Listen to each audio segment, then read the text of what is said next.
here's Paul Metsa. And I wish I could see stars over the prairie, stars over the prairie tonight. Good morning, ladies and gentlemen. This is Paul Metsa, host of Stars Over the Prairie, with my wingman and co-conspirator, Chris Allen. I like how I've become that. I bumped into somebody this week. I forget who it was. It's somebody whose opinion I highly respect. I think their name was Everybody. Well, that person loved you, Chris. So awesome. It's always a pleasure. We've got a great show for you here today on Stars Over the Prairie. People go, Stars Over the Prairie, why that? Well, we interview stars, people that used to be stars, people that want to be stars, people that will never be stars, people that just like to grab a cold one to go outside in the summertime and look at the stars. Well, even I guess sometimes in the wintertime. We are broadcasting live from the Big K Studios, KDAL 103.9 FM, 610 AM.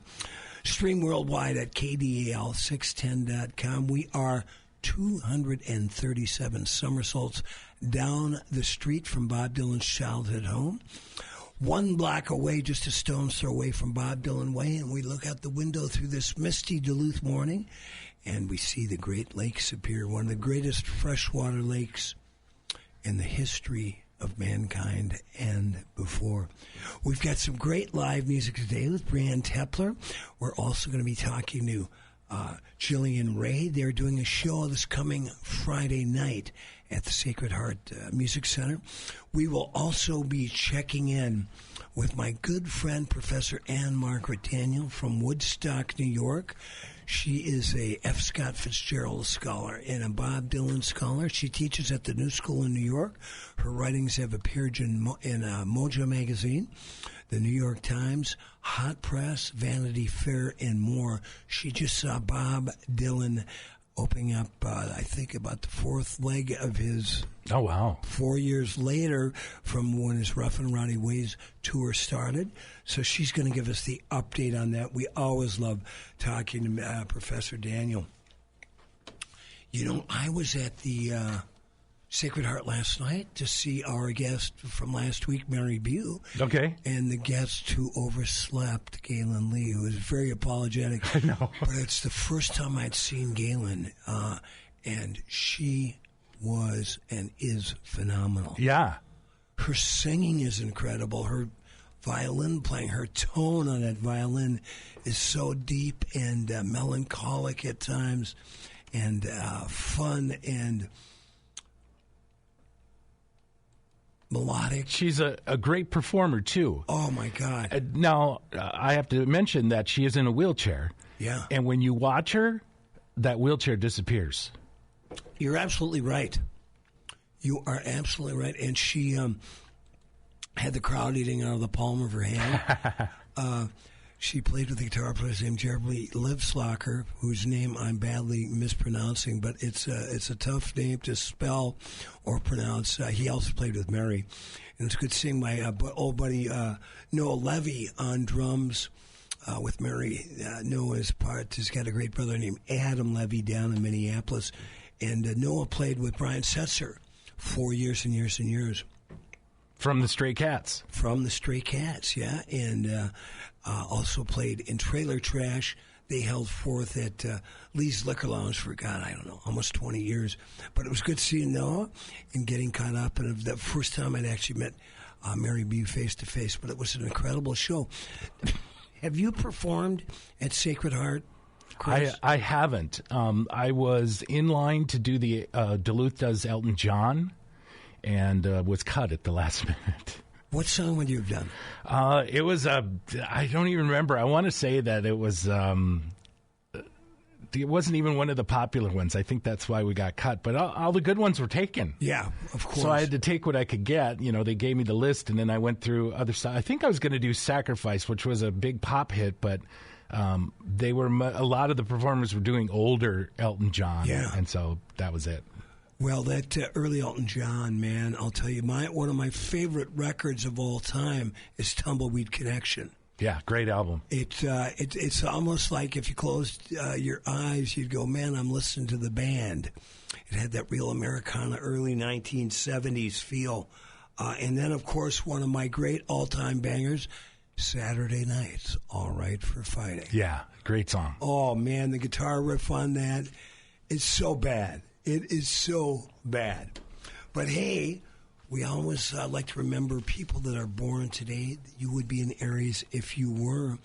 Here is your outlook for the year. If you were born on March 29th, you take it slow and steady. That's your approach to life. Has its ups and downs. Yeah. You are cautious and wise, driven by a desire to make a real difference in the world rather than personal glory. The selflessness is admirable, but can also result in a pessimistic attitude if others don't match your commitment to excellence or fail to live up to your expectations. Remember to take a breath every once in a while, shake things off, and try not to take life too seriously. Like Bob Dylan says in my favorite Dylan song, "It's all over now, baby blue. Strike another match. Go start anew." Chris, you're probably wondering, who are the famous people born on this day? Who are the famous people? Well, there's a few. It's kind of an interesting list. John Tyler, our 10th president of the United States, served from 1841 to 1845. He's the guy that did the thing. What thing? That thing. You remember the thing that he did for the guy? Yeah. Yeah, he did the thing for that guy. Right. Yeah, I get it. Or was it that other thing? It might have been some stuff. I think it was the other thing for that other guy. Right. The guy with the hat. You got your coffee on early this morning, Mr. Allen.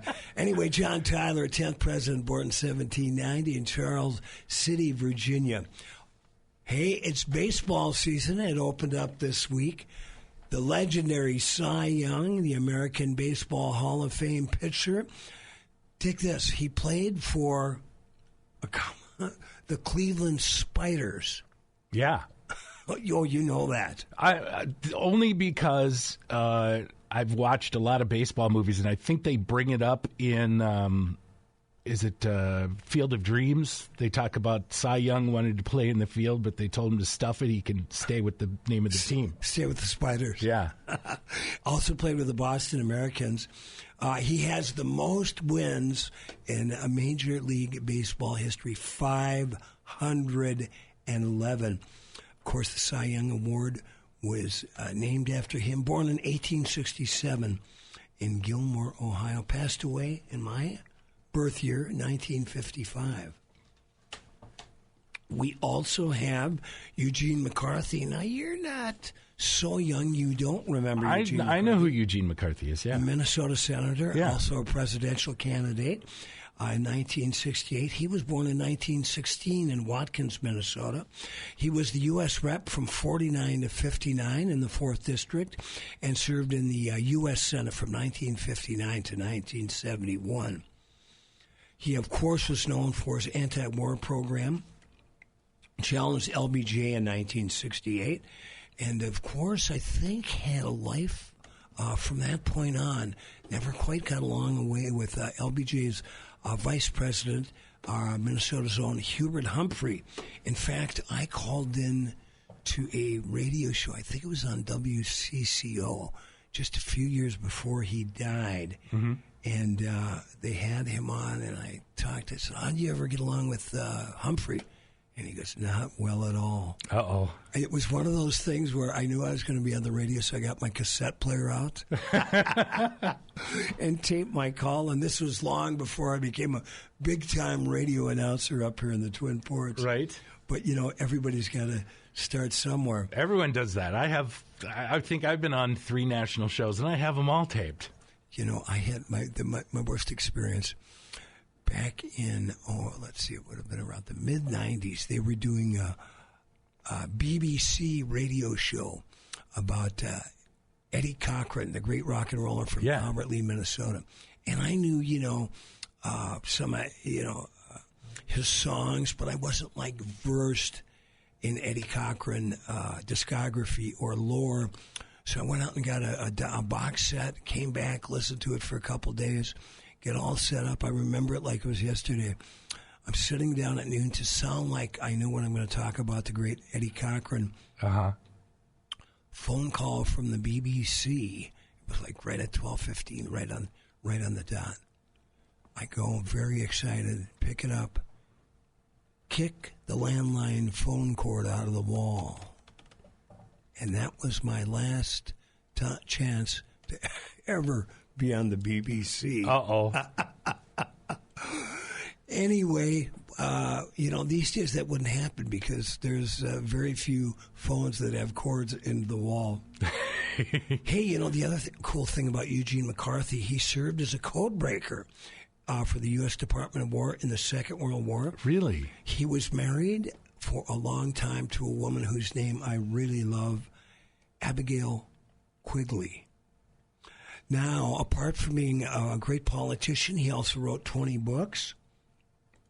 And he also served as a senior editor at Harcourt Brace in 1971. He's got good advice for any of you struggling poets out there. He said, if any of you are secret poets, the best way to break into the print biz is to run for president. Now, that's some honest advice. Yes. Hey, Sam Walton, the CEO and founder of Walmart, was born on this date in 1918 in Kingfisher, Oklahoma.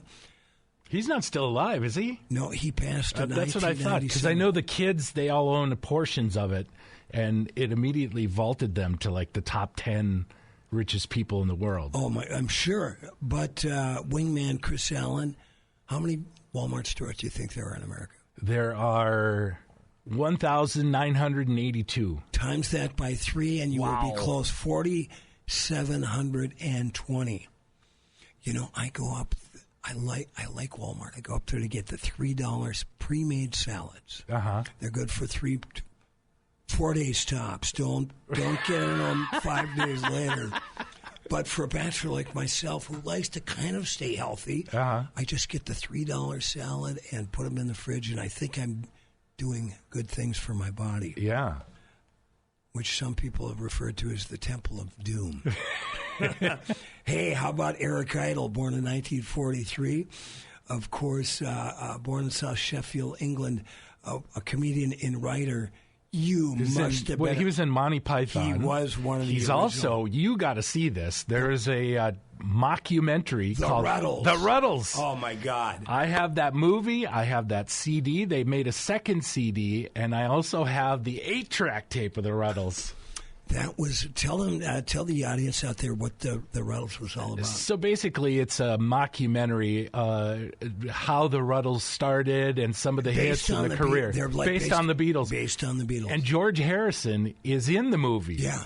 And he's being interviewed, and while he's being interviewed, behind him, they're stealing all the stuff from what was Apple Corps, because at that time the Beatles had said that it was a record label for the people, and they wanted to give money away. And so they made fun of that, and they showed people stealing all the equipment out of the studio. And George Harrison is being, nobody notices that everybody's running out with stuff. Well, George funded a handful of those Monty Python movies. Yeah. That there was. I think he might have given money for the Ruddles too, and that's how he got the part in the movie. I bet. Well, but it's very funny. If you ever get a chance to rent the Ruddles or find the Ruddles and watch it, it's hysterical. And they sound so much like the Beatles. Please bring in the DVD next week. I've got to watch it. I haven't seen it in years, but I remember doubled up in laughter the first time I saw that. Hey, back to famous birthdays. Denny McClain, the great Detroit Tiger and also Cy Young Award winner, was born in Markham, Illinois, 1943. And no. Yeah, right around there. His 81st birthday today. He's still with us. He played from 63 to 72, won the Cy Young 2 consecutive years in 1968 and 69, with the American League MVP in 1968, and world champs with the Tigers in 1968. Were you ever a basketball guy at all? Never, because I was born with the disease in my family called white, and I can't dribble, I can't shoot. I just got that. I'm Dennis Rodman. I can rebound like crazy and get it to anybody that needs the ball, but forget anything else, forget it. Oh, I've been watching these Lucas Doncic, the guy that went from the Mavs to the Lakers, watching clips online. He's just a phenomenal passer as well. Anyway, Walt Frazier, great New York Knick, was born in 1945 in Atlanta, Georgia. He's alive. It's his 80th birthday today. Wow. Hall of Famer guard when he went to college at South Illinois University. And he was the NBA champ in 70 and 73 with the New York Knicks. 7-time NBA All-Star. And with the MVP of the NBA All-Star team in 1975. Happy birthday, Walt Frazier. Now, I know if you're not completely aware of Michael Brecker, the great jazz saxophone player who played with the Brecker brothers with his brother Randy, born in 1945. He was not only a jazz saxophone player, but also was a composer. Born in Cheltenham, Pennsylvania in 1945. Okay. He won 15 Grammys, was inducted after he passed into the Downbeat Jazz Hall of Fame in 2007. Besides his great jazz chops and all the great jazz musicians he played with, he performed on records by James Taylor, Lou Reed, Todd Rundgren, Carly Simon, and a band I've got to think the young Chris Allen was all over, Aerosmith. Yeah. Yeah. I didn't get into Aerosmith till later, though. I never got that song "Dream On" until I got older. I got it. Did you get them after the Run DMC Walk This Way? Oh, I loved it. That was how I discovered Aerosmith. Yeah. Well, that really brought the whole rap genre really to the forefront. Yeah. For people that are afflicted with what you had growing up, being white. Right. And let's not forget Ellie McPherson, supermodel, 61 years old today. What? Born in, I know, she doesn't look it. No, none of those girls do. No, Christy no. Brinkley and Cindy Crawford, they all look like 30-something. Yeah, they sure do. Well, we have got a really wonderful show today with live music and recorded music on new records. And then, of course, in the second hour, we will be chatting with Professor Ann Margaret Daniel, who just saw Bob Dylan live in concert down in Tulsa, Oklahoma. So we're going to talk Bob Dylan, we're going to talk Tulsa and more in the second hour with Professor Daniel. Who do we have with us here today? This is Brianne Marie of Brianne Marie and the Front Porch Sinners. I have to say, I've known Brianne for a long time. I think we discussed it was like 2012 when I first met you. Yeah. Yeah. Why isn't your mic working? There we go. It was 2012. Yeah. And we, I was down at Sacred Heart. You were recording your first project at Sacred Heart. And she just said, I've never been in the studio, and I just would like your advice. And I don't think I added too much, but I think one thing you had brought back to me that I said to you is you got to decide what lane your style is in, because I think you had done 2 songs at that time, and one you did one way and the other one you did the other way, and I said, okay, got to pick. Yeah, we've been talking our whole lives, and we don't know how we talk. We sing our whole lives, we don't know how we sing. Right. Until someone else says, hey, you kind of sound like this. Yeah. Yeah. It's you don't realize it, and the tape gives up everything. Oh, there's no hiding. Yeah. Yeah. You're playing, you're singing, everything. You know that, Paul. Yeah. You do something wrong, and the tape catches it. Although these days, Chris Ryman-Schneider, who's been a great music critic for the Minneapolis Star-Tribune for years, said something years ago about auto-tune, which is just so prevalent these days in modern music. You don't even know how many times it's used now. Yeah, and it's... but when you do notice it, it is like, like you're on helium or something. I can almost make That's only a setting.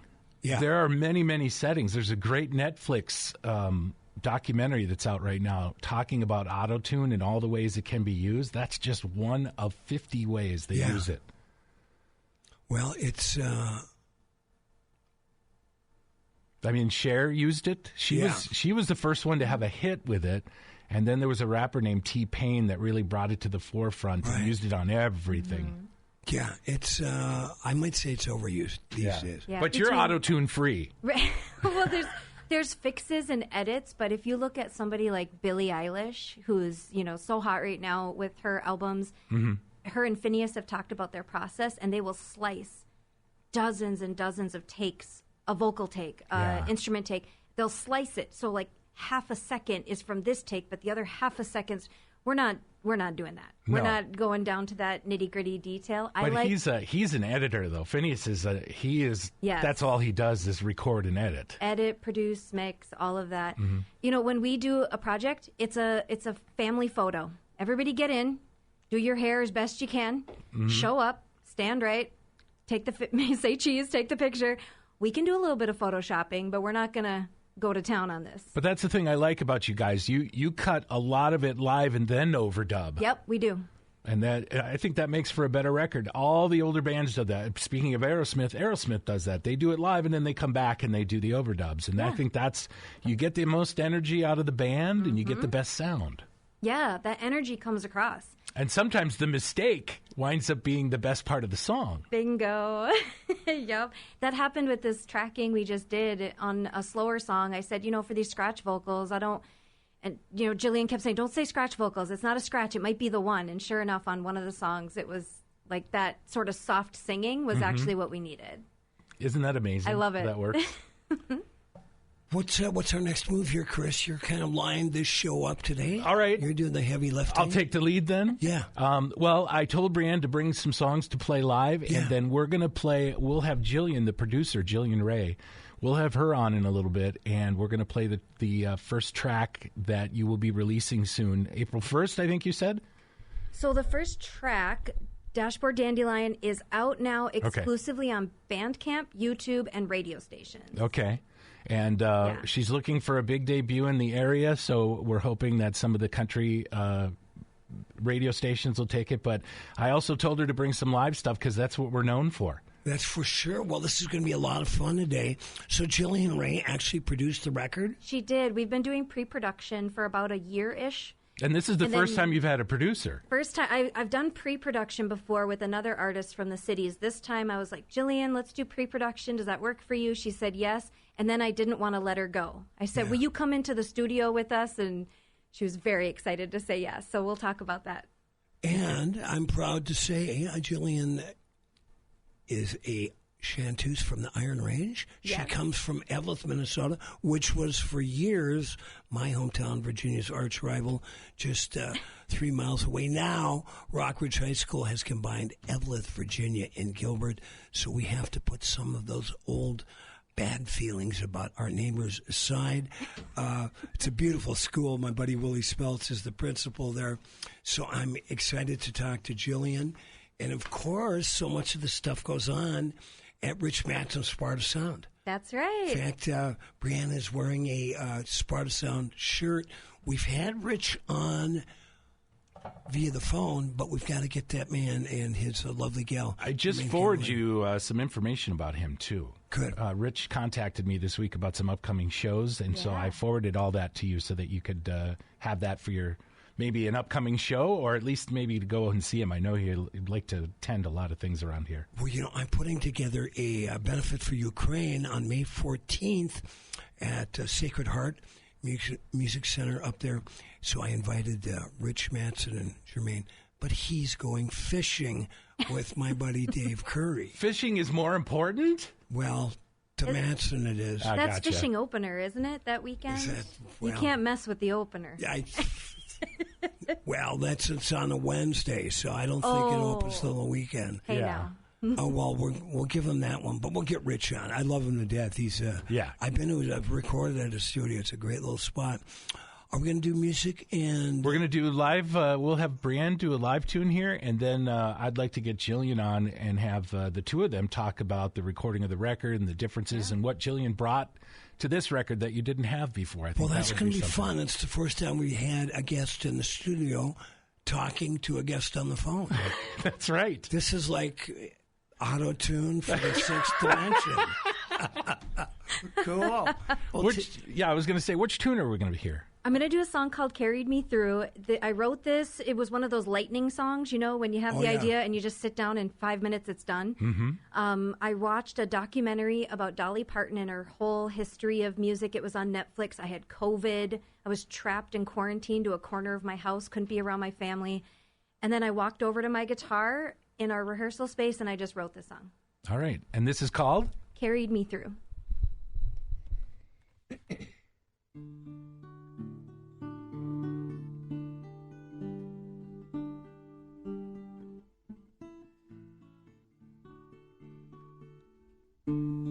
There we go. When I was little, I sat in the dark in an old living room with my mom. The glow of the streetlight came in from outside, and the sounds of the sweet radio played on, and it lifted my heart and it carried me through moments so dark, things I couldn't tell you. Listening then, I always knew that I'd write my own songs and I'd share them with you. I've been to the rhyme and I've heard Dolly sing. I cried when old Willie played trigger for me.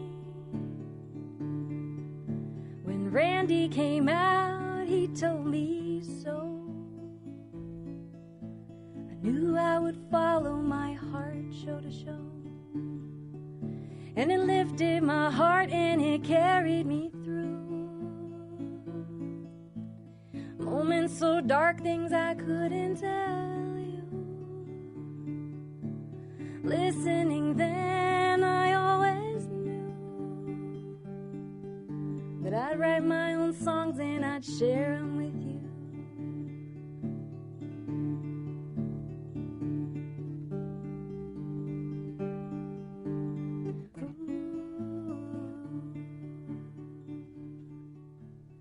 After my dad died, I picked up guitar, played old country songs alone in my room.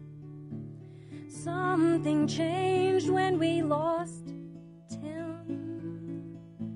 Started to write what I felt from within, and it lifted my heart and it carried me through moments so dark, things I couldn't tell you. Singing back then, I always knew I'd write my own songs and I'd share them with you. Now I write my own songs and I share them with you.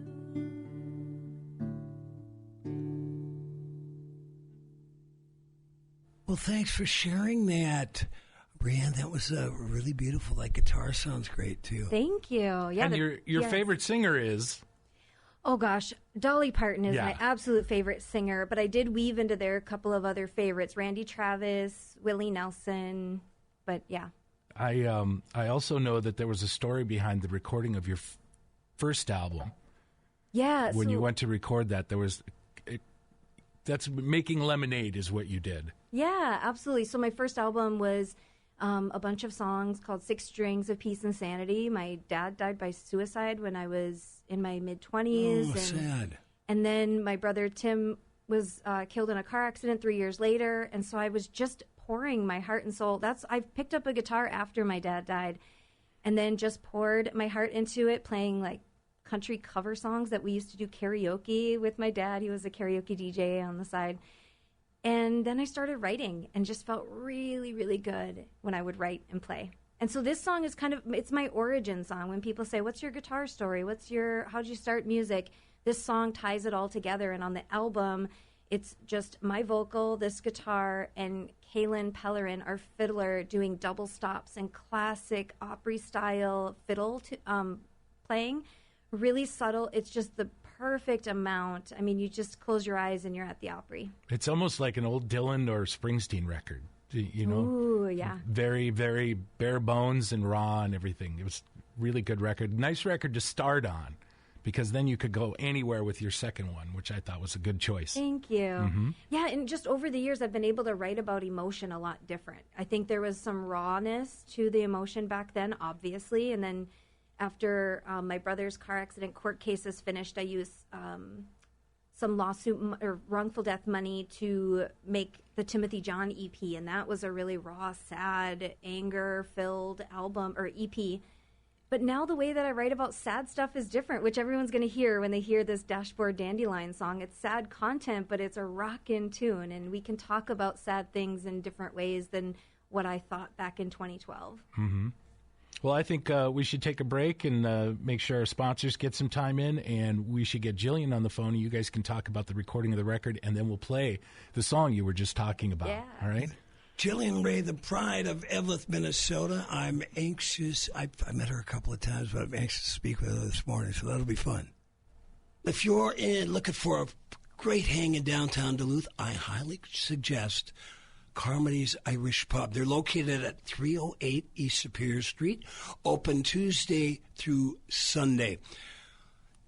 The host and hostess are Eddie and Liz. Eddie is a retired Chicago cop. If he happens to be in the club when you're there, talk to him. He's got more stories than I do. They've also got a great jam session every Tuesday night from 8 to 11 with Bruce Woodman. So if you're a musician, tried and true, that has been out there playing and just want to go try out some new stuff, go down and hang out with Bruce and the crew. Or if you're just up and coming, bring your horn or your stringed instrument or just want to sing, go sit in with Bruce Woodman every Tuesday night at Carmody's Pub, 308 East Superior Street. I'm Lucas, and I had Z-LASIK at Weiss Eye Center. Went great. Little to no pain yesterday. Surgery went great. Everything else went home, took a nap, woke up, and haven't really had any pain since. Everybody was super nice and talked you through every step of the way, and I barely had to ask any questions because they knew what to say. They filled it all in. For me, it'll just be snowmobiling's my big one. I try to do a lot of riding in the winter. I farm in the summer, so this year was a big difference where a couple of times I had to borrow somebody's helmet, so I put my glasses on and ride because just the weather conditions, everything else, out there riding blind. So I'm really excited for that.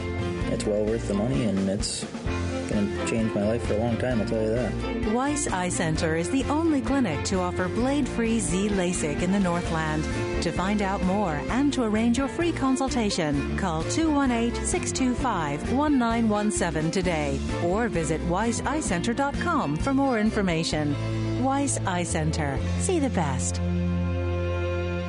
Every day deserves a superior beer. Earth Rider Brewery's decorated brewers hand-select hops that lend citrus notes to the crisp and easy-drinking Superior Pale Ale. Visit Earth Rider Brewery's Cedar Lounge Tap Room on the Working Harbor in Superior for their award-winning flagship and seasonal brews on tap and to go. To find out much more about Earth Rider Brewery events, join the mailing list and locate Earth Rider Beer near you at earthrider.beer.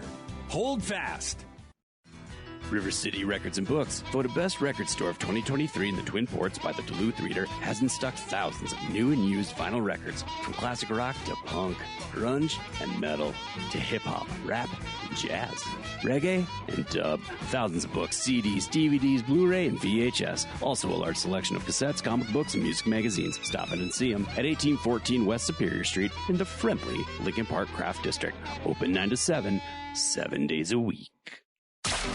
You're listening to Stars Over the Prairie with Paul Metsa right here on KDAL. This is your host, Paul Metsa, my wingman, Chris Allen.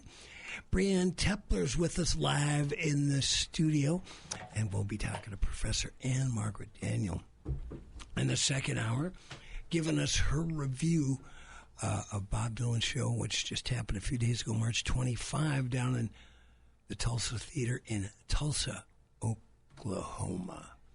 So do we have the great Jillian Ray on the line? We do. Jillian Ray is live with us, and so now all of us can talk. This is the first time we've had a guest and a guest live and on the phone. We are in the eighth dimension here on Stars Over the Prairie.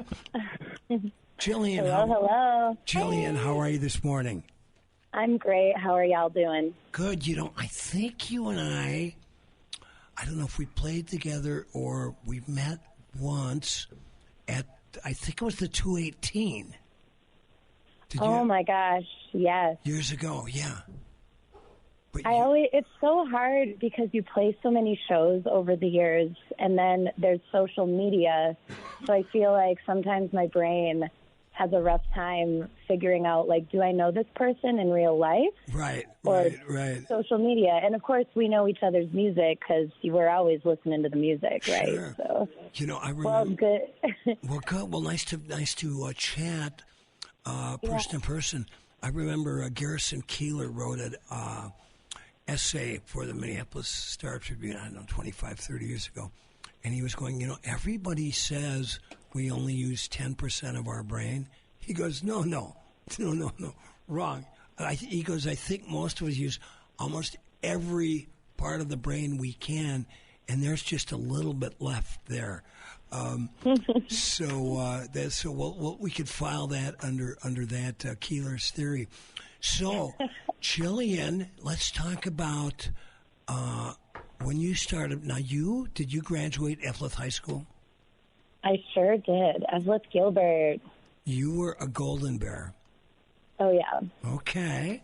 So what was the music scene? Were you playing out when you were, junior high in high school, or going to listen to music, or what were you doing back then? Well, up on the range, I started taking violin lessons when I was pretty young. I want to say it was the second grade. Who did you take from? Who's your teacher? Helena Takala. I was going to say. She was very good friends with my mother and dad.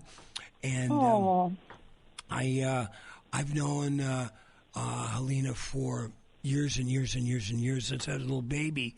And she is just an amazing violinist. I mean, world class.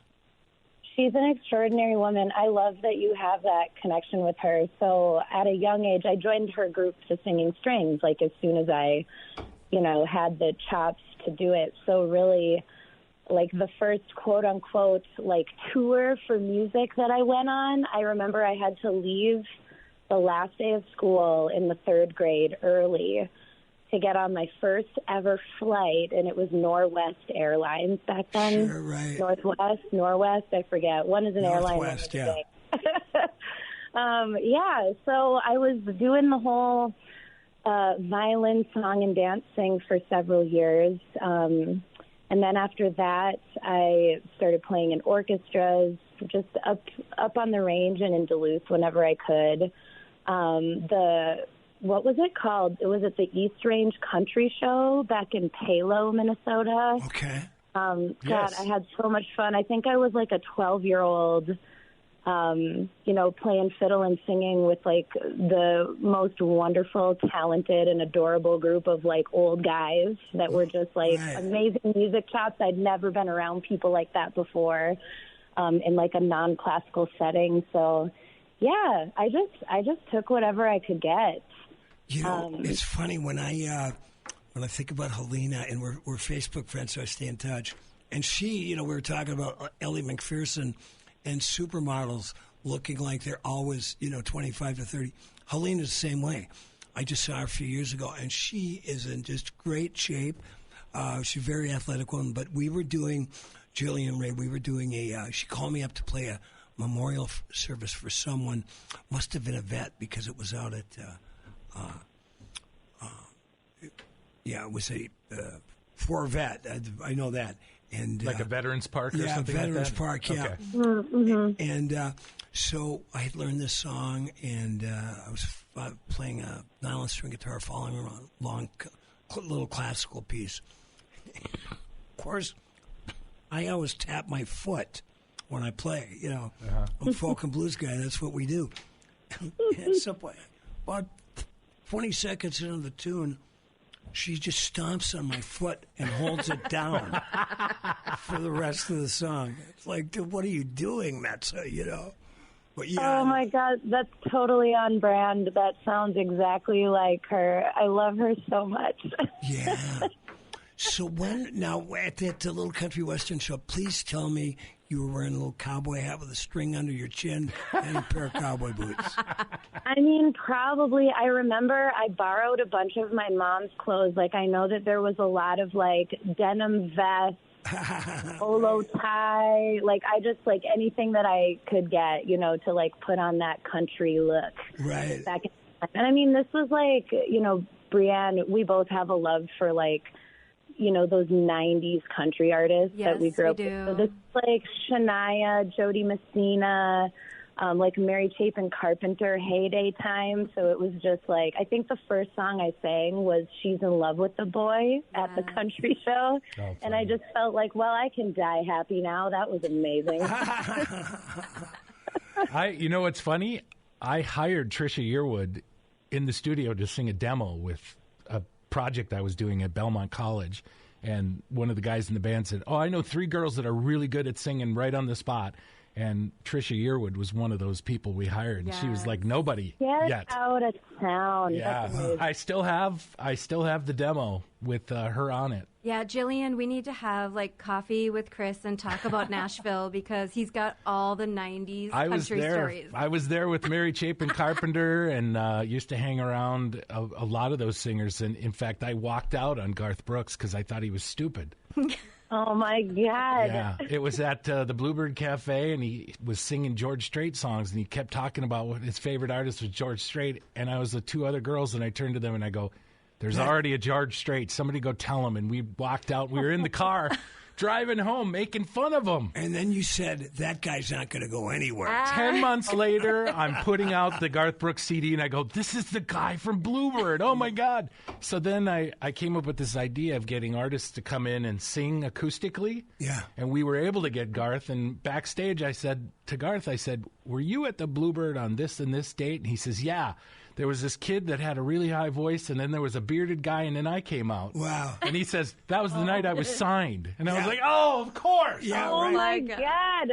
And you said to him, Garth, I saw it right off the I told him, I said, I was there that night. I knew it. I knew you were going to be big. You were awesome. And, that's why I ordered so many of your records, because I knew you were going to be something. And so I vowed the next person I walk out on, I'm going to turn around, go back, and sign them to a management deal. Yeah, right, no go. doubt. Well, we have a big show coming up. We've got 2 of the prime movers and 2 wonderful women, one in the studio, Brianne Tepler, and on the phone, Jillian Ray. They are doing a record release party for Brianne this coming April 4th, this coming Friday at the Sacred Heart Music Center, which is just the place to go hear music. The acoustics there are so phenomenal. So let's have Chris, you and I can go get a cup of coffee and let Jillian talk to Brianne about this record they just did. Yeah, well, the first question I have is Brianne, you've done most of the records on your own, and then you bring Jillian in. I want to hear what each of you kind of brought to the table and how it made this project a little bit different from what you had done before. Yeah, well, and times are different with releases, right? So the record's in the can. We've done all the tracking, but we're pausing with just this first single. Mm-hmm. We're launching some crowdfunding next week, so we'll talk about that. And then we're going to release the album later this year. So it's sort of a single release, which is all the rave right now, right? Doing release shows for single songs. Mm-hmm. But I've done pre-production for the last album. It worked so well. I said, I'm definitely doing it this year. Jillian and I were in a band last summer. It was sort of a shooting star moment called the Chattahoochees. Oh, my God, so fun. I'm going to talk about it, Jillian. So a bunch of us who just love 90s country got together, and we did a couple of shows around town doing 90s country songs. We started with Chattahoochee, and we ended with Chattahoochee, and we rehearsed maybe twice. It was glorious. But in that time, I really got to see, I knew Jillian was a multi-instrumentalist. I knew she was an arranger. I knew that she was a strong songwriter. What I didn't know until the Chattahoochee rehearsals was that she's an amazing teacher, and her approach to coaching people in the room is fast and furious, but in such a comfortable way where nobody has their guard up. And I thought, if we're going to go into the studio, this is what I want. I want Jillian Ray, if she's willing, if she says yes. And it felt like I was proposing to her. Jillian, will you please be my producer in the album? And you stood there with a little 45 on your hand, yes, right? Yes, I held it out. I was on one knee. And she said, yes. Now, did you have a picture of that and post it on Facebook? Or? Oh, we missed a social moment, Yeah. Jillian. We could have done a proposal. Could have made a whole thing. Then did you carry her in your arms over the threshold at Sparta Sound? I mean, metaphorically, absolutely. Yes, absolutely. There were so many moments of hugs and squishes and high fives. And no, I mean, Jillian just brings such a great energy. But then you have all of that professionalism, all of those years of experience, years and years of wearing cowboy hats tied under the chin and bolo ties at radio station. Yeah, so it was just a match made in heaven. And the band said it right away. You know, after the first time she came to our house for a rehearsal pre-studio, the band said the same thing. Like, this is going to be so great. Like, she's catching things we're not catching. She's just so great to be around. And, yeah, I have to say, even though Jillian did a lot of pre-production with you, you guys are always spot on, ready to go. Because before the Rich Mattson record that I went up and was a part of, that you guys rehearsed weeks and weeks before to make sure you were on, and then you said, Chris, I want you to come over and just listen, make sure we're on, we're on beat and everything sounds real slick. And so you already are a pre-production kind of person. You're making sure that you're ready to go, but Jillian brought a whole new thing. Yeah, absolutely. And maybe Jillian can talk about my skills when it comes to project management. I think that I like to organize, but I don't know, Jillian, you want to talk about that? I mean, honestly, one of the things that I think really buttons up our match made in heaven is that we're both the only super type A musicians that I know. I mean, I thought that I could whip together a good spreadsheet. I mean, Brianne, she is so not only just super organized and on top of things, but she's just I think you have this vision and you know exactly what you want and you're just going to go after it. So then you take the steps to do it, where I think a lot of people just kind of get lost in the steps to go from point A to point B. So, yeah, I mean, I think the whole time, as far as getting stuff done, we both just super speak the same language. Yeah. Well, I want to make sure that we get some music on the air here. Yeah, so, let's play. Jillian, can you join us in the second hour, too? We're going to have Brianne come back at about 11:20, 11:30. Can you join us again?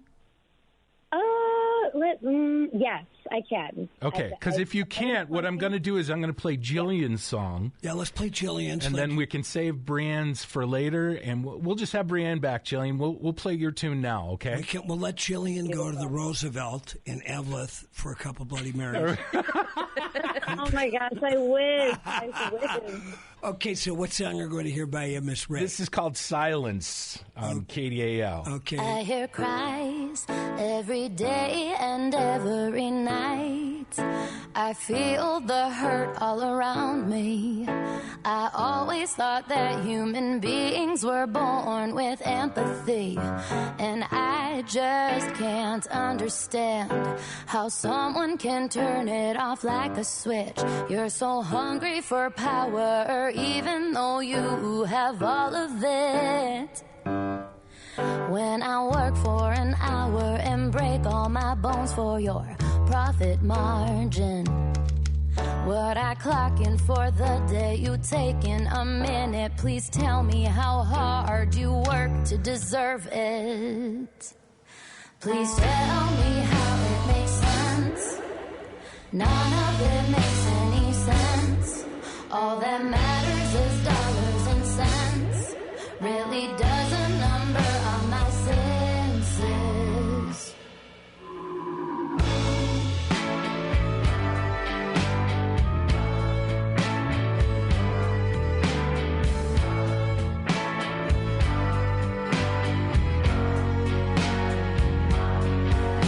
Your silence is deafening.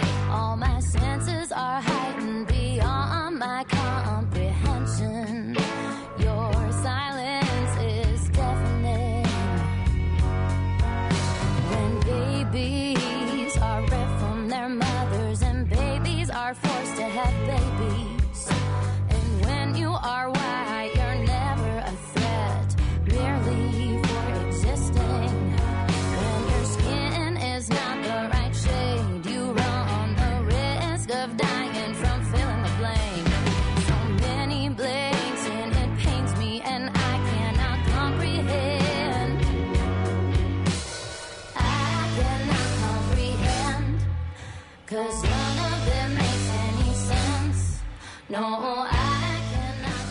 All right, that's the great Julian Ray, who produced the record that will be celebrated on April 4th at the Sacred Heart Music Center. It's the Dashboard Dandelion. Yes, with our guest, Brianne Tepler. Mm-hmm. So, Jillian, you're going to stick around for the second hour? Yes. Great. And we're going to have some more recorded and live music from Brianne. And we will also be talking with Professor Anne Margaret Daniel. Now, where's your next gig up there in the Iron Range, Jillian Ray? Well, I don't know if we can call it the Range, but actually, Brianne and I have a show that we're playing together next Friday, April 4th, at Sacred Heart. So we just mentioned that. But very much looking forward to that. But yeah, I haven't played up north in a long, long time. So this is kind of like a happy homecoming and hopefully the first of many. Was there? So it's getting back up on the range. Was there an incident we should know about that kept you from performing there? No, honestly, just life, the pandemic and busyness. I mean, honestly, anytime I can get a gig up there, I take it because it's hard. You know how it is being a working musician. It's like you're on every day in some way, shape, or form. So, no, it's just the scheduling gods have not been in my favor that way. So I'm working on turning that around. So, Jillian, where are you speaking to us from today? I'm just speaking at you from my home in South Minneapolis. South Minneapolis. Well, speaking of busy women, we just we had Mary Bew on last week, and I just saw her show with Galen Lee last night. I love her so much. Both of them, yes. Oh, well, she's got she's a yoga instructor. She writes songs. She does her newsletter. She takes yoga retreats to India. I mean, I was like starting to nap when she was telling what she does during a day. And now it sounds like we got a couple of type A spreadsheet gals here, too. Hey, we'll be back with a bunch of stuff on Stars Over the Prairie. Stay tuned. Thought we'd go out with the Ruddles. Yeah.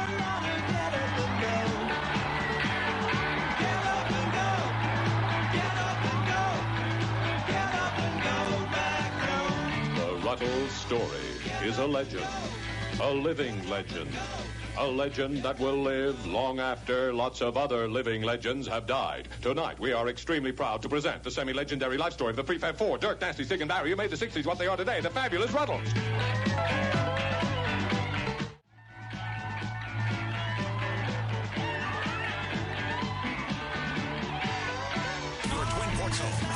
Baseball.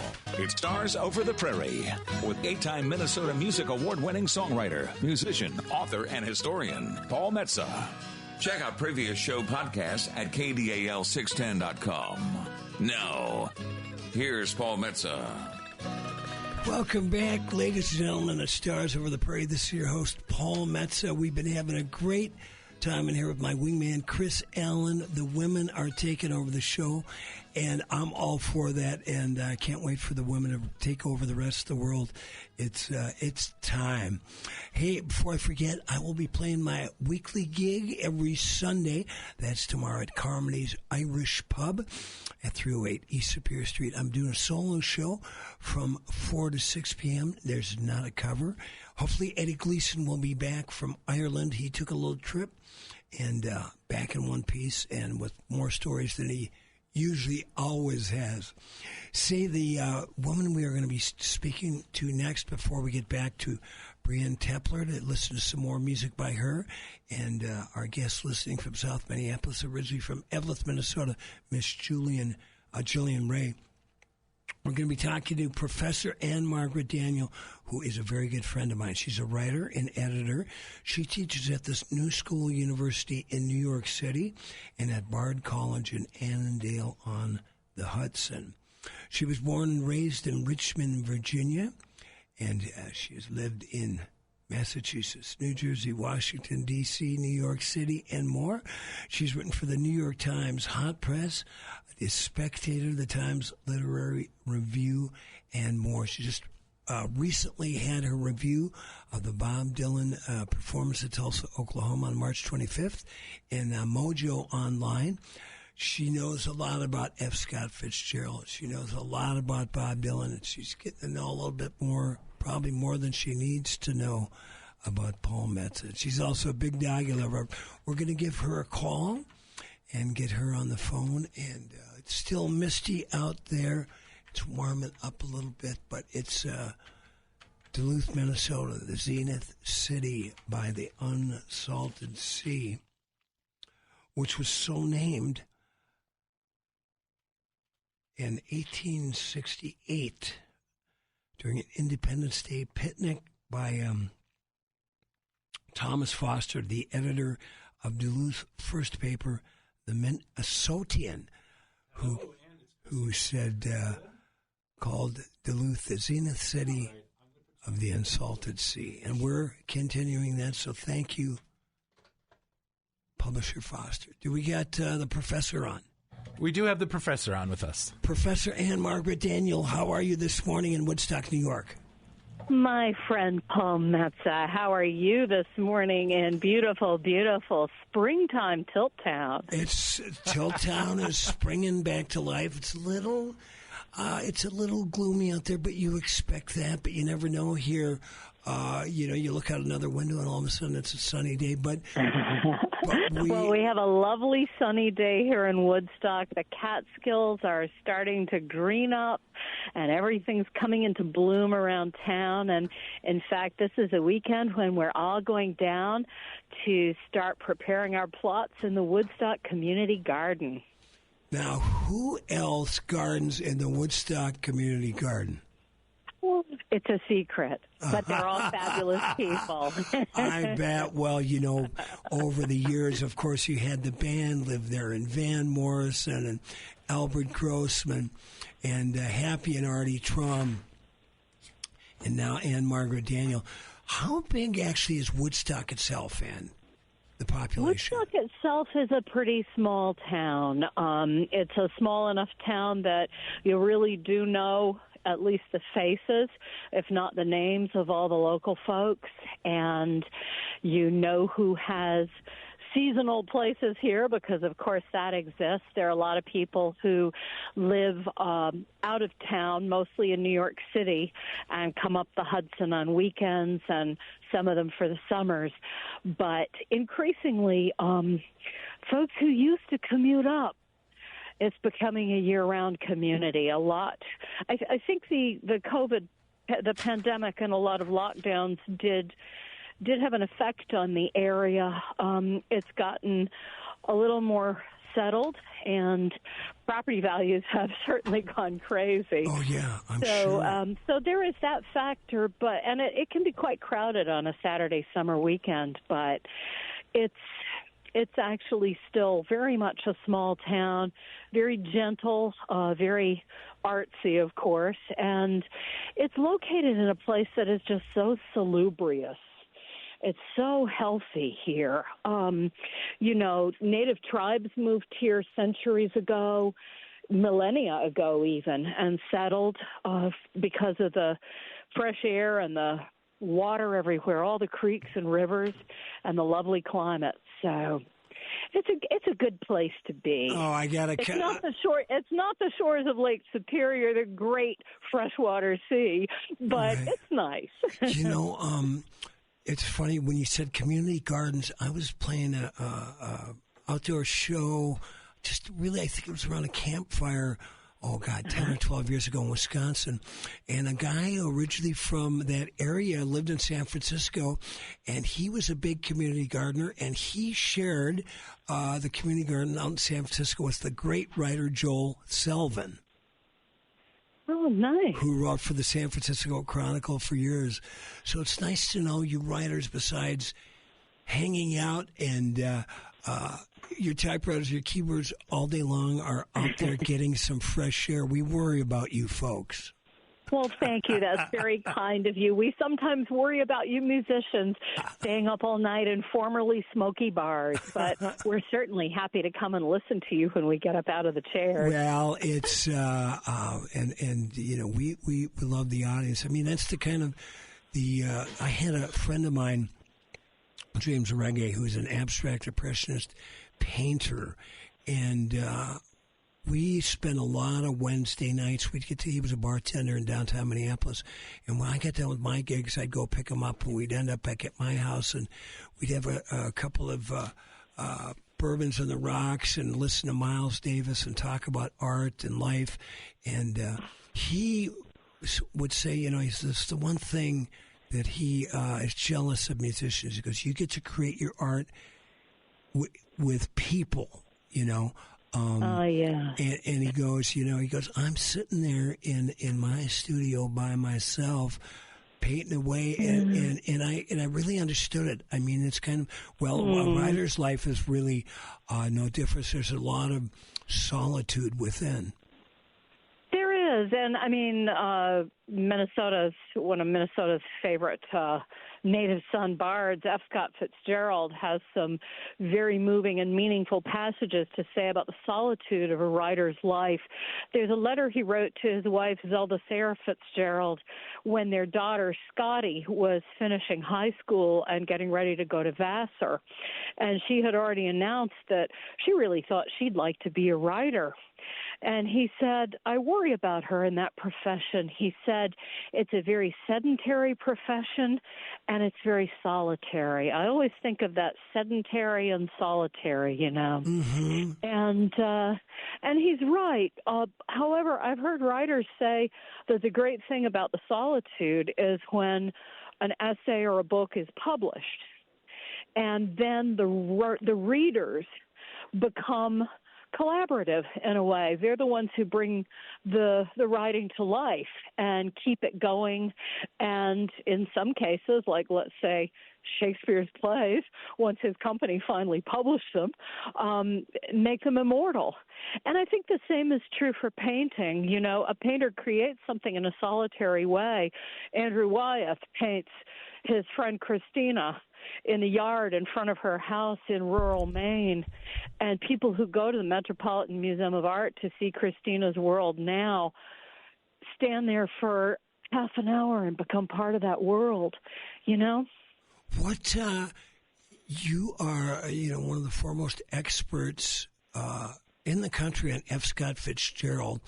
What did it feel like to the first time? And I know, you and I met in October when you were back the St. Paul Library talking about F. Scott, but what did it feel like to come back and see the places that F. Scott grew up, lived, and then, of course, have a martini at the St. Paul Hotel? Everybody should do that, whether you like F. Scott or not. Martini, and I might add at your recommendation, a most delicious walleye.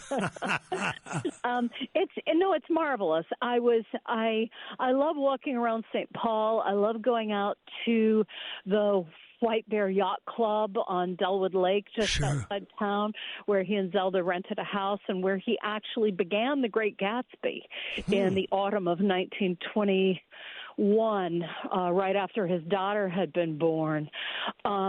I loved being able to explore Minnesota a little more while I was there. Had the time to come up and pay a lovely visit to you in Duluth, and then I went on out to your native Iron Range. Yes. And I spent some time in Hibbing on the trail of one Mr. Robert Allen, formerly Zimmerman, now Dillon. Right. What when there's a handful of great stories. Like Dylan does the same thing. When he was up in Canada, believe in Winnipeg, he went to Neil Young's house, and when he was, he's been at John Lennon's house in London. But there's that great story, and you probably heard it, where he was trying to track down Dave Stewart from the Eurythmics. I believe it was probably somewhere in London. Did you hear that story? And he goes, no, yes, I didn't. Oh yeah. He goes, yes, is this where Dave Stewart lived? Yeah, he still lives here. Okay, great. So grandma or mom or whoever has Bob in and sitting there, and Mrs. Stewart makes Bob tea, and finally goes, lovely. He's home. Turned out to be Dave Stewart, the plumber.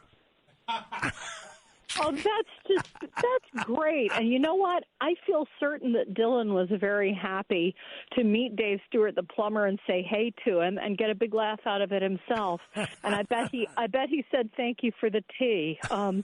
He seems like a really, maybe I'm fairly few and far between in this opinion, but he seems like just a really nice guy. Yeah. And maybe that's because I've now been to Minnesota and I've experienced close and personal just what Minnesota nice is all about. That's right. And it's lovely. We got it right here in the studio today. Oh, yeah. But I was just in Tulsa, Oklahoma, USA, where, if I may say, you are much missed, and they're looking forward to you coming back. Oh, thank you. That's nice of them and you. Yeah, I went down for the opening show of Dylan's current spring tour, which is mostly across what Fitzgerald called my Middle West. And I think it's a really lovely tour path. Dylan, after Tulsa, has dipped down to Arkansas. He was in Little Rock, but then up to Springfield. And I know you had mentioned you're going to go hear him in Mankato. Boy, I wish I could be there for that. Next Friday night. I can't wait. Oh, wonderful. And then he's making his way kind of across the northern Midwest, and this leg of the tour is going to end in Williamsport, Pennsylvania at the end of April. And if I may just say to your listeners, if you don't have a ticket and you're in one of the towns on the path, or if you're close enough to get in your car and road trip to it, please go. Yeah. He is in exceptional form. He's happy on stage. He kept laughing. He kept looking out at the audience, exchanging jokes with Charny Garnier, his longtime bass player, and Anton Fig, who is his new drummer, the guy who used to hold down Dave Letterman's band with Paul Schaefer for many years. Yeah, superb drummer who does not drown out Dylan's voice, adds compliment to it. I mean, he and Tony together are a really wonderful bass team in a way. And but the instrument that's really being showcased on this tour is Dylan's own voice. Yes. You know, some of those tours in the past where they've been kind of hard rock and roll tours and the instrumentals have drowned out his voice. People can't hear the words. They don't know what he's singing. You know, there are legions of jokes about it. You can hear everything crystal clear. And he looks like $1 million. The guy is 83. He's about to turn 84 in May.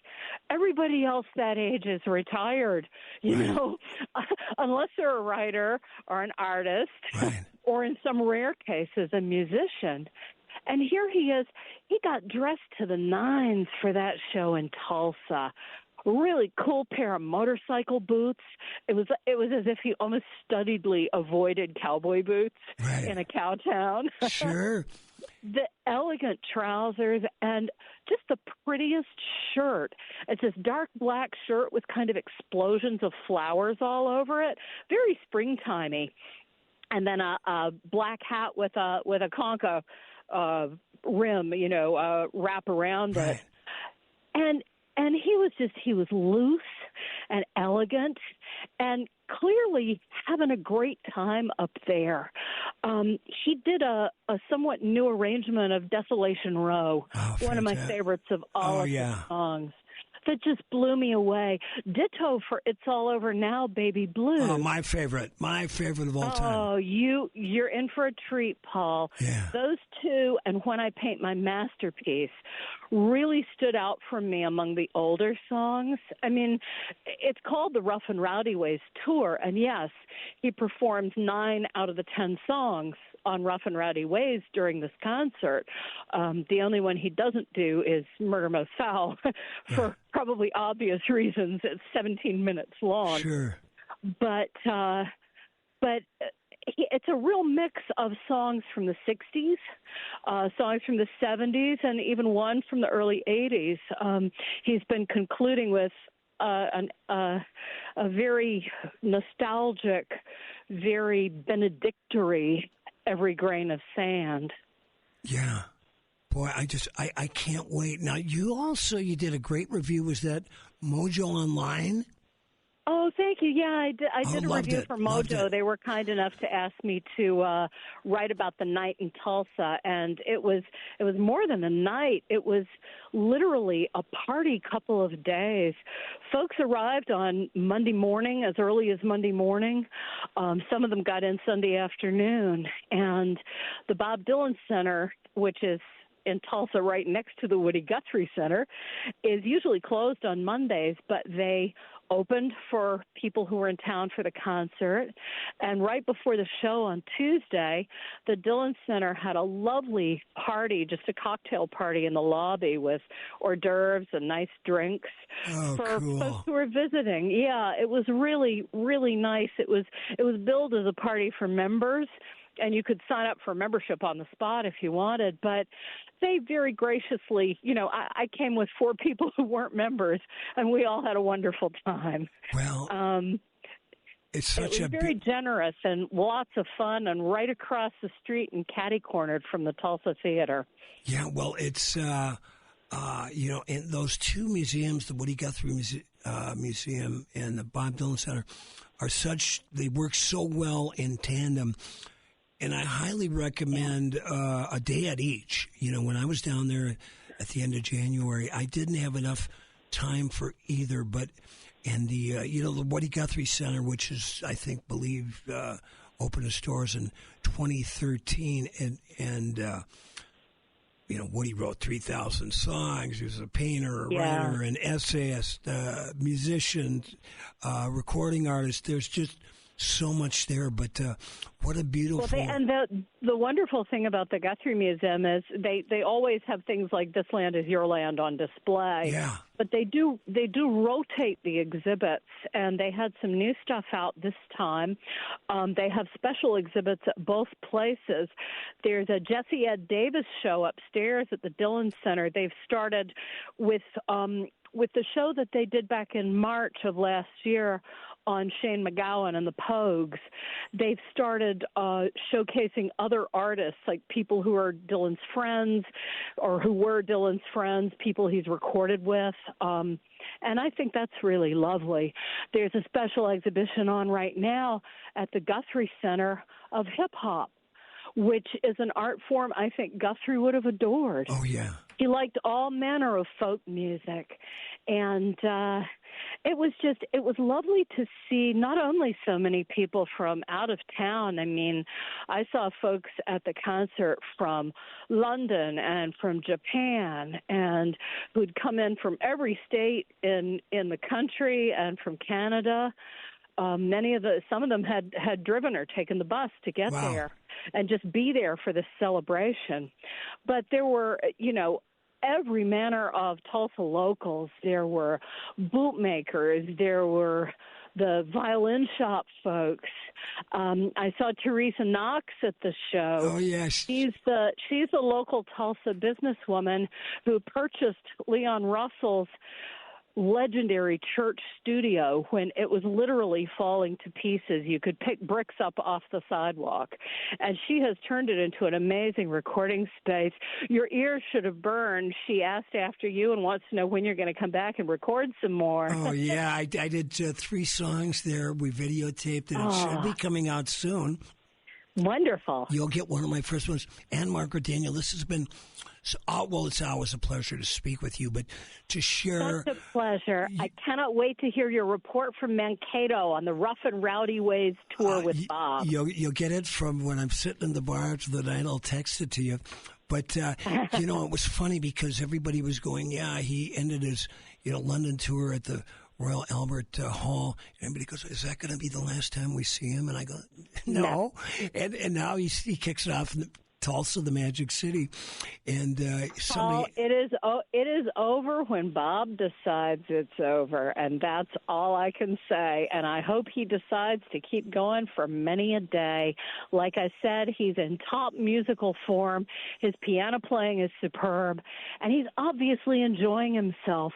Why else would you do this at 83 if it wasn't what you did and embraced and what you love? A journalist asked me a couple of years ago, is Dylan ever going to retire? I said, no, he's going to be like Dolly Parton, and we have a Dolly Parton acolyte in the studio. Now we're going to get to Brianne Templer.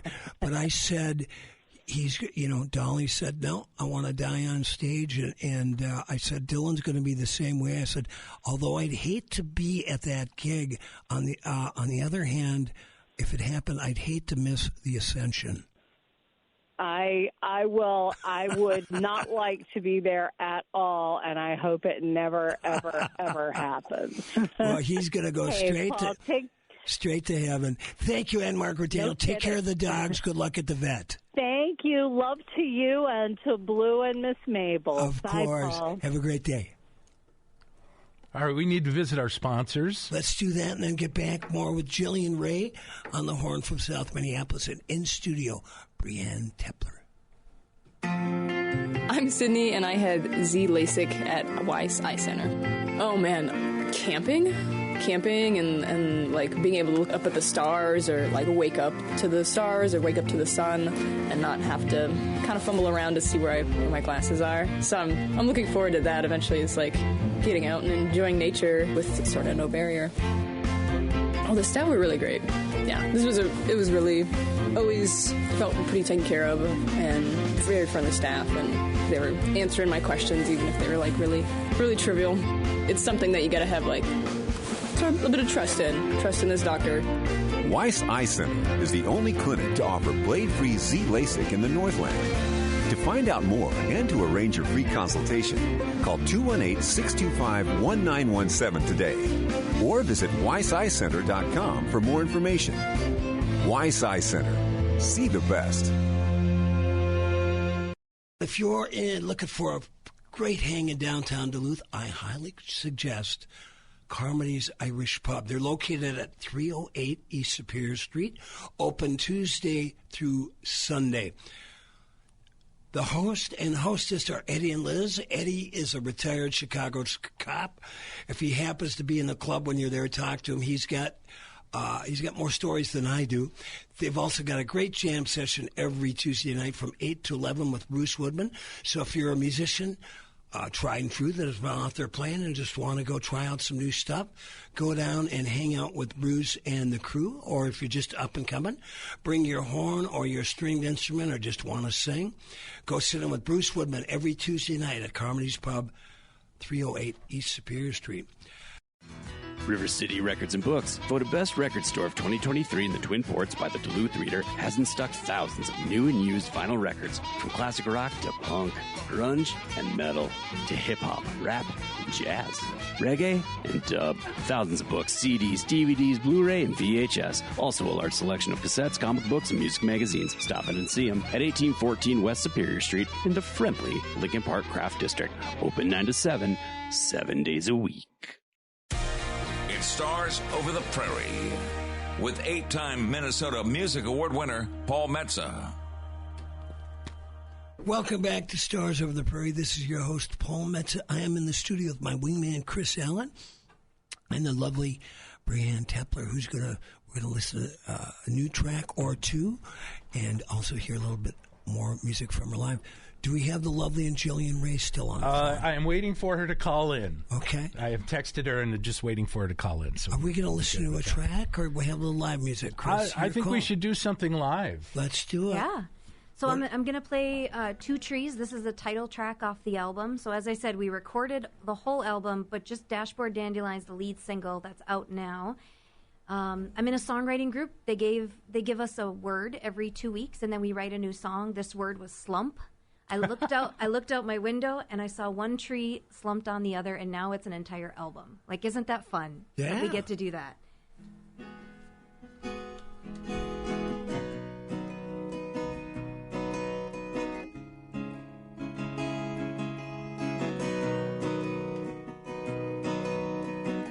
Two trees taller than a building, holding on to each other. One is dead and one of them is living, hunkered down, protected from the weather.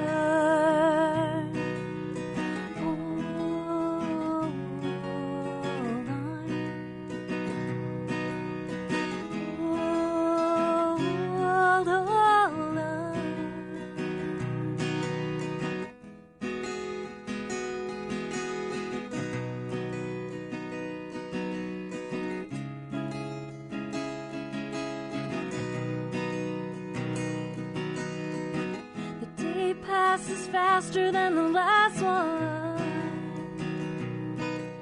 And every year it's the same. I wake up every day, I put a mask on. Happy face to replace a sad one. I am not the only one. We are not alone.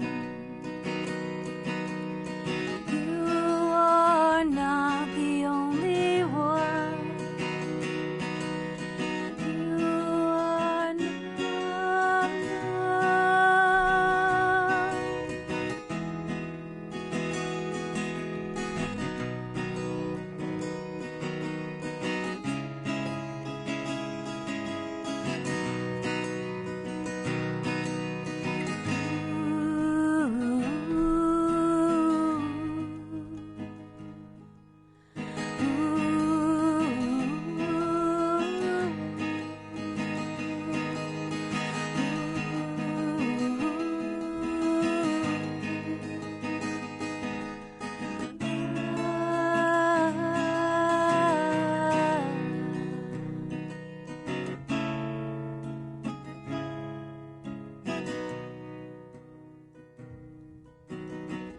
two trees taller than a building,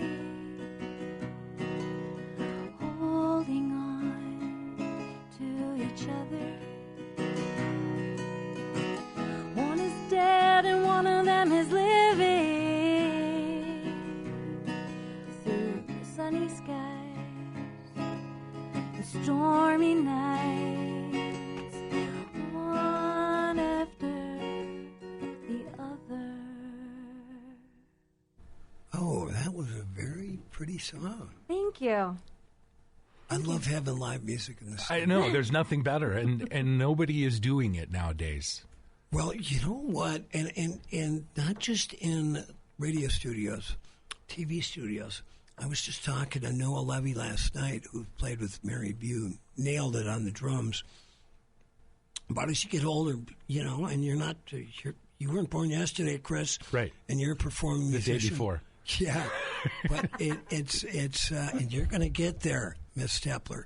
But, you know, playing at night, driving home, you know, going to the gig at 9 and driving home at 2 in the morning, for me, between my eyes and just my interest level, I'm not there. And I've been saying for years, does the 11th commandment say all shows must start at 7 or 9 p.m.? Why not have some rock and roll shows at like 10 to noon? Yeah. You know, or noon to 2. Or even just some acoustic stuff. Yeah. I mean, you know, I understand the larger production, you might need to charge more to get people in the door or something like that. But yeah, there's no acoustic lunches anymore or anything like that. Like The there used to be. brunches kind of went away after COVID. You know, I may look young. I'm short and I have freckles, but I'm in my 40s and I have 3 kids, and I want to be done with a show by 9 p.m. You know, I love that when a show starts earlier. It's one of the biggest pitches we share on social media. How old are your kids? You're not going to believe this. They are 9, 19, and 26. Wow. Well, that 9-year-old would wish, I hope Mom plays all night long because I'm going to get in trouble with my friends. Yeah.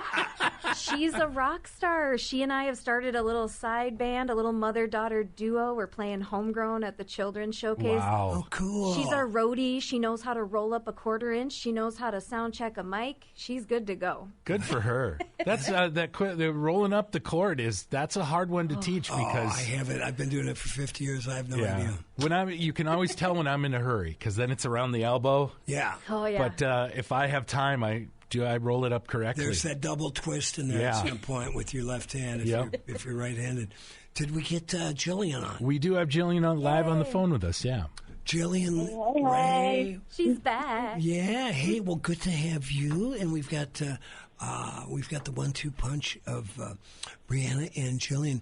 Now, Jillian, where are you playing down in the cities? Where can people see you play? Because we've got people streaming the show from all over the country. One guy from England, and I have a lot of people listening Germany from Minneapolis. There we go. Yep. Sehr gut. Ooh. Well, man, sorry to disappoint, but this is my year of doing and creating and getting into the project mode, lots of studio work, lots of video production, and I'm playing a lot less. So I just did a little handful of shows in the metro area, and this Duluth show coming up next Friday is going to kind of be the last for a spell. I'm trying to think what is actually on the books. I'm playing at Ice House in Minneapolis at the end of May. Okay. Opening for a brand new, baby, beautiful, emerging local indie artist who she just is going to be releasing a single that she worked on finishing at my recording studio. So we're opening the night for her. Gosh, I'll have to dig in my calendar. I want to say it's like May 22nd or something. Oh, God, it's probably wrong. Well, it'll be, what is it, at JillianRae.com, and Ray is R-A-E? Is that at JillianRaeMusic.com, okay. Yeah. So, and then, Brianne, yeah, you have... those are fewer and further between. Yeah. Jill, Brianne, do you have some shows coming up besides the 4th? Well, the big one. Let's make sure we talk about the big one. Absolutely. So the big one this Friday, Sacred Heart, coming off the heels of that, Homegrown Music Festival kicks off April 27th on Sunday, and we're playing at Blacklist with the full band. Okay. So for the Sacred Heart show, we are rehearsing with Sacred Heart in mind. This is not a venue where you go in and you get real loud the whole show. You got to play to the space. It takes 7 full seconds for a clap on the altar to reach the back of the room. It's such a beautiful reverb. So we've been getting really pumped for that. But for our Blacklist show for Homegrown, we're just going to get real loud and fast, I think, for that one. So it's really fun. We have these 2 full band shows kind of back to back, but they're really going to be different experiences. And she has the old-time setup for musicians. You still have the steel player? We have pedal steel, and then we've got fiddle, a multi-award-winning fiddler, Kaylin Pellerin, and we've got Evans on electric guitar, and then we've got bass But and he drums. plays an older style guitar, if I remember right. Yeah, he does. He's got a couple of different electrics that he uses, but Evan, Jillian and I were just talking about this. Evan is such a tasteful guitar player on lead and soloing. We were talking about these little sprinkle tinkles of sound that just are so perfectly placed. It's the sound that you would miss if it wasn't there. And it's kind of like that old-timey sound where people weren't like slaying on pedals. And he doesn't have that lead guitar ego. Right, no ego, all love. No, he writes hooks. This man writes like very beautiful, sing-alongable, melodic guitar lines. I love it. Yeah, but it's old-timey. Mm-hmm. Who's the pedal steel player? We got Johnny Blaze Peterson. He is the youngest guy you will see sitting at a pedal steel, Really? I think. Usually they're like, 80 years old and up? That's about the average of a pedal. Yeah, Chad Udine, I think, is the youngest one from this area, and he's mostly down in Nashville. Oh, CJ Udine. Yeah, I've got to know him. So Johnny's from Cotton, Minnesota. He worked up in Virginia for years. He's our ranger in the band. And he just moved to the cities this year, so he drives up for our shows, and we love Johnny Blaze. Jillian Ray, I need to ask you, where do you get, you always are wearing the coolest glasses. Yes. Always, every time I see pictures of her, she's got another these cool retro glasses. I used to get them, and I used to get them at garage sales and, vintage stores, and then I would have my optometrist put in my prescription, but... Yeah, do you got to hook up? Those days. I feel like that's hard. Like, a lot of places won't do that anymore. I just legit need them to see, and I'm a big baby and hate wearing contacts. So I have my couple of pairs that I rotate, and in the, following the wise words of Dolly Parton when she's talking about her hair, like the bigger the hair, the closer to God, I feel that same way about the same. So the bigger, the better. If they touch the top of my cheeks, I'm doing it right, is kind of how I feel. Funny. I love it. So, had Brianne and Jillian, had you known each other over the years? Oh, yeah. So I think I've been fangirling off Jillian for a long time. I want to say the first time I heard of Jillian performing, one of my very first performances was Hillfest back in 2013. It was in the summer. They blocked off 4th Street right outside the Twins Bar. And I wanted to do a tribute song to my brother. He had just passed shortly before that, and I wasn't playing much, but I said, hey, can I just come to Hillfest. I'm a Hillsider, 4th and 5th, right by Bob Dylan's childhood home. Oh, yeah, I know the neighborhood well. So I grew up on 4th and 5th. My grandma had a house next to us on the avenue since the 50s. And I said, can I do Hillfest? I want to play a song for my Hillsider brother. And they said, sure. So I got up and I played the song. Too Many Banjos came on stage after me. And when I got down off... when I got down off the stage, one of the guys was like, well, that was the shortest set I've ever heard in my entire life. I said, no, it wasn't a set. I just played a song. Okay, bye. And I was just so young and new. And so I knew Too Many Banjos back in the day. And then I think Jillian played a show at, what's the venue where Wasabi Sushi was? And they just closed, but it used to be Sound. Was that what it was called? Yes, I know what you're talking about. It was Sound for a minute. And Dessa played there. And Jillian, I want to say you played a show there. Honestly, I need to take my memory pills. I don't know, but I'm going to say probably. It was called before Sound. It was called Tycoons. Tycoons, yes. Yeah. Oh, okay. I remember Tycoons. Yep. I think you played a show there. So I've been following Jillian for a long time. I don't know when you heard me first, Jillian. Honestly, that's so funny, that Too Many Banjos memory. And I just by you saying and describing it, I know exactly which band member said that to you. That's just hilarious. Brianne, I've been aware of you for a really long time, definitely before the Juniper album. But I just feel like in the whole circle, it's a big, small world, especially in the indie music scene in Minnesota. I think that we only have like 1 or 2 degrees of separation, but I just feel like I had been seeing your name around a ton. And then, my husband and partner in all things, he's the lead guitar player in my band, Eric Martin. He is born and raised in Duluth, and his mom is super into homegrown, and she volunteers every year. And I remember her sending me videos of you performing at Homegrown years and years and years ago. Like, hey, do you know these guys? I feel like you would really like them. And I had, soft flyers and posters, but my first time actually hearing you was via a video texted to me by my mother-in-law. So, I love that. Jane is so sweet. What a cool mother-in-law, Jillian. Yeah. She's a rock star. Yeah. I love what's fun about Homegrown. There's literally 250 bands or something, isn't there? And it's all different flavors. Yeah. My band played Sir Ben's last year, and believe it or not, Brienne was our representative. She came by, and she was the representative for Homegrown. Okay. I love her to death because we didn't know we were getting paid. We just thought this was a gig that we volunteered for. Right. And she comes by, and she goes, here you go. And we were like, what? Nice. Yes. I gave you money and drink tickets. So I was like the drink ticket money fairy. I was on the committee for 3 festivals. I wore the red coat. I served and had so much fun. It was 12, 13-hour days. The week of the festival, I ran social media. And you know what? I knew the new album was coming, so I left the committee this last summer, and my heart is still in it. I want to be with them planning right now. They're all working so hard to put on the best festival, but I'm working on my album, so it's okay. But my heart is still with Homegrown. Well, you can always get back into it. I can jump. You know what? They have a thing called deputizing. So I got that red coat ready. If they text me and say, we need a deputy tonight, Wednesday, West Duluth, and I'll be like, I got my cowboy hat, I got my red coat, I'm ready. Where do you need me?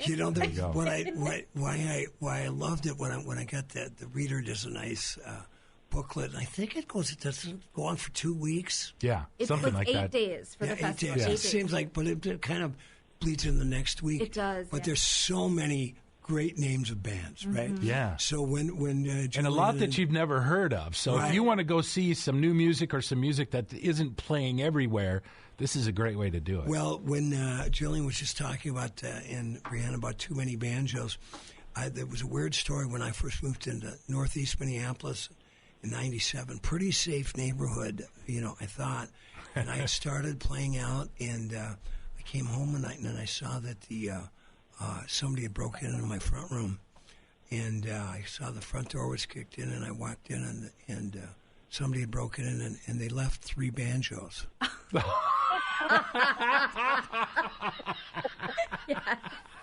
I love that. I want to see the police report. I want to see the report of this incident. You remember the Far Side cartoon where it says this is what happens when conductors go to hell, and it's a conductor conducting like 5 guys playing banjo, and everybody gets a banjo when they enter hell. Yeah. We apologize to all banjo players or lovers out there. Hey, let's hear something off the new disc. Yeah, so we've got the Dashboard Dandelion track that we've all kind of been talking about. So let's play that. And again, this party is April 4th. You're going to, even though they're going to hear it here, you guys are going to play. Yeah, you want to hear this song live. You want to hear the energy. You definitely don't want to miss Jillian's band. She hasn't played in Duluth in forever. Great show. This is Dashboard Dandelion.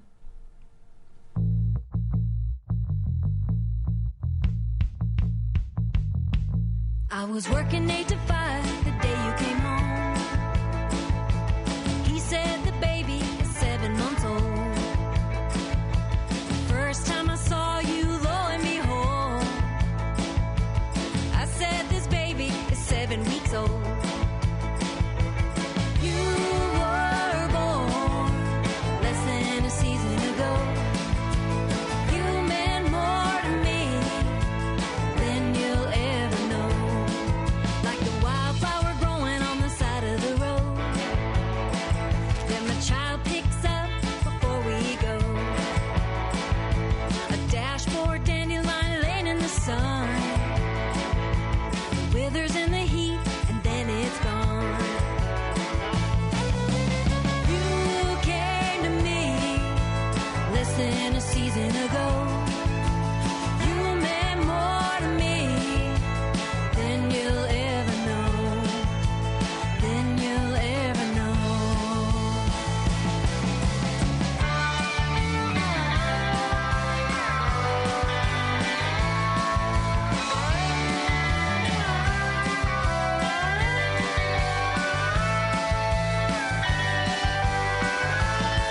I could wander, I could worry, rush around and hurry. I could wander, worry, rush around and hurry to distract me from memories.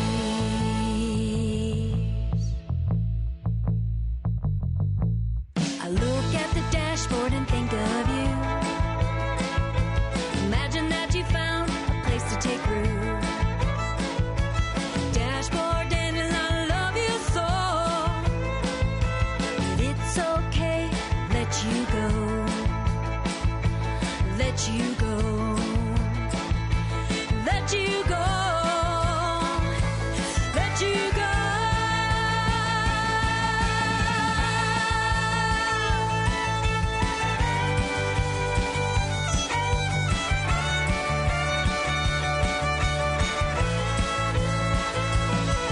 I wonder, I worry, I rush around and I hurry. You left me so long ago. You mean more than you'll ever know. But I'm grateful for memories. I'm so grateful for all the memories.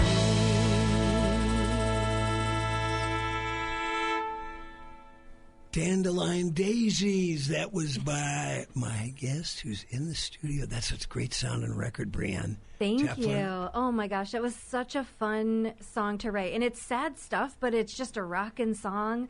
And I think we all identify with a dashboard dandelion. Have you ever had a kid like pick up a wildflower and hand it to you? And you're like, oh, thanks for this wildflower. Now what am I? And you put it on your dashboard when you leave the park or whatever. Mhm. So the song is kind of a nod to that. And you get home, and it's kind of like you collected it in a book for years. Yeah, it's kind of done at that point. I used to have a little, I used to call it my Mojo ashtray. And it was from the Calneva Lodge. It was an old blue ashtray. And Calneva Lodge, of course, was owned by Frank Sinatra and some of his friends. out there in Nevada. So I would collect little things like I had leaves from the treaty oak in Austin, Texas, where in I think 1845 the city of Austin they signed the treaty for that.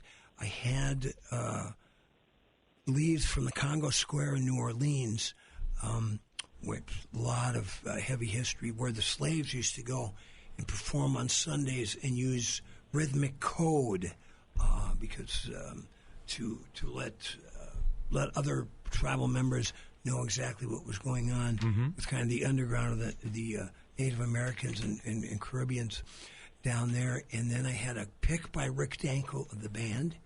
And I also had some dirt. I went down to Clear Lake, Iowa, right into the field where Buddy Holly's plane went down. And now they have a little structure there that it's kind of a gaudy thing. The pair of glasses? A pair of glasses.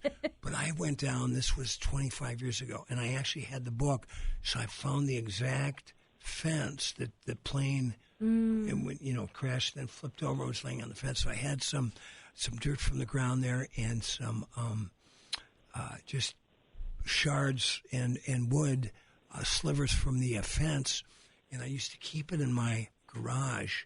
I mean, not my garage, but in my kitchen cupboard. And my niece Becky, God bless her, came to visit, and I said, Becky, I got to go to the grocery store. I'll be back in a little bit. And I came back, and she said, "Oh, I cleaned I cleaned the cupboards and the closets." I go, Did you see that little Mojo ashtray? Oh, yeah, I threw that out and I washed the ashtray. Oh, no. So that was kind of the worst case scenario of the dashboard dandelion. Yes. Oh, my gosh. So now, Brianne, where else after the big show this Friday at the Sacred Heart. Sacred Heart, Music Center. Where are you playing? Yeah, so we got Homegrown coming up after that, and then we are playing at Bent Paddle for Jay Gabler's book opening. He's got a 100 Things to Do in Duluth Before You Die book that he's releasing in May. Lots of cool stuff coming up. Go to BreanneMarie.com, BreanNE Marie.com, and you can check out our upcoming shows. You can also shop Dandelion on our Bandcamp page right from that website. And tell us about you're going to be raising funds, too. Yes. Okay, in our final seconds, I got to tell you, Tuesday, April 1st, not a joke, we are launching a 30-day Kickstarter crowdfunding campaign so we can finish mixing, mastering, and release this album proper style. So watch all of the social medias, watch our website. Make sure you back the project early, tell your friends about it, but we are going to raise money to take this thing to the finish line. It's our 4th rodeo. This is the 4th Kickstarter, 4th album we've done, and it's worked so well because we get to bring the fans to the front porch. All our sinners come and gather around us and help us bring a project to life. Chris, you were one of them, and back in 2012. I have bought every one of your records, and the first few you sent to me, and I said, don't do that because I'm going to buy one anyway. I always support local music, and so I said, don't waste an album on me. But you had some extra stuff one year, and you sent me that, and you had, I want to say, stickers and, some extra stuff that came with it, and you said, no, you need to have this. I got a background in marketing. I always got a bag of goodies, so I did bring some vinyl, CDs, and stickers if you guys want. Oh. Who was, you're both spreadsheet gals, Who's the better marketer, Jillian Ray or Brianne Tepler? Oh, I think Jillian. Go ahead, Jillian. I think Brianne for sure, but I know you're going to say you think me because that's how our brains work. So I'm going to say that maybe we'll manifest some kind of consulting marketing business for independent musicians as a duo, bad lady chick kind of business that could happen. I'm just picturing what that could be like. I think Jillian and I could do it together. You got the name of it, Bad Lady Chick Music. Oh, my God. Oh, God. Did we just hatch a new plan on air? I literally just ordered new combat boots for this project just now. Copyright Jillian and Brianne. You know what? I have to say, I'm just so amazed now. We've had a great conversation with Jillian and listening to the lovely Brianne Tepler live and her new record. And then, we had Mary Bew on last week. Just and of course, the great Galen Lee, who I saw last night. who are going to give on. She overslept. She apologized all day long on text. Said, no, Galen, no big deal. We'll get you back on. But just the how much great female energy is in Minnesota music right now. Heck yeah. Mm-hmm. It is time. So, Jillian, let's you get 20 seconds. Who are your big Minnesota female music heroes? Oh, my God. I mean, the two women you just mentioned, definitely. Working with Brianne through this project it's been very inspiring for me as well. I freaking love Mary Bew. She's a buddy. She's so talented. Absolutely amazing. Galen Lee, absolutely amazing. God. And, of course, Brianne Tipler. Claire Doyle, Molly Brandt. I mean, there's just so many. Let's not